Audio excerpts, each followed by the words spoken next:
অগ্নিকে উদ্ধার করতে সফল হয় কথা। বিস্তারিত জানতে সম্পূর্ণ ভিডিও লাইক দিয়ে দেখতে থাকুন। অগ্নি জানাবের কাছে থেকে পালাবার জন্য পরিকল্পনা করে যে জানাবের কাছে যে রান্না করে তার ছোট মেয়েটাকে কাজে লাগাবে। তাই রুমে খোঁজাখুঁজি শুরু করলে একটা কয়লার টুকরো পায়।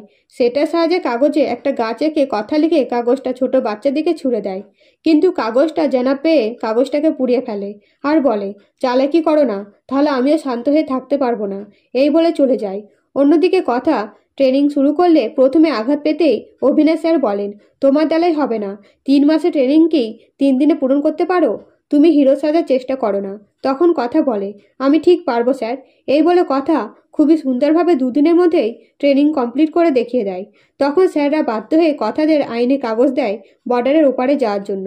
তখন কথারা বর্ডারের পাড়ে হোসেনগাঁয়ে পৌঁছে বলে, এখানে আমাদের থাকার ব্যবস্থা করতে হবে, কারণ গোপন সূত্রে খবর পাচক মশাইকে বর্ডারের আশেপাশে রাখা হয়েছে।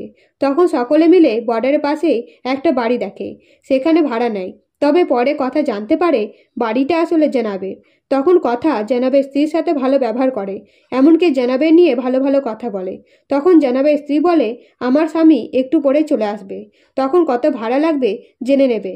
এরপরে জেনাব বাড়ি ফিরলে কথাদের সাথে দেখা করতে যায়। তখন কথাকে দেখে জেনাবের চেনা চেনা লাগে, তবে মনে করতে পারে না কথাকে। তাই কিছু কথা বলেই সেখান থেকে চলে যায় জেনাব।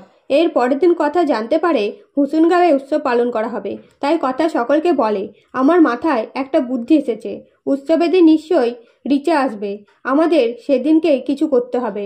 এবং উৎসবের দিন কথা নাচ করতে থাকে। তখন রিচাকে দেখতে পেয়ে অঙ্কিতদের বলে রিচাকে ধরতে। তখন অঙ্কিতরা রিচাকে ধরলে কথা বলে, রিচা তোমার খেলা শেষ, আমার পাচক মশাই কোথায়? তখন রিচা অগ্নিকে দেখিয়ে হাসতে থাকে। তো অগ্নিকে কি উদ্ধার করতে পারবে কথা? জানতে অবশ্যই চ্যানেলটিকে সাবস্ক্রাইব করে পাশে থাকবেন। ধন্যবাদ।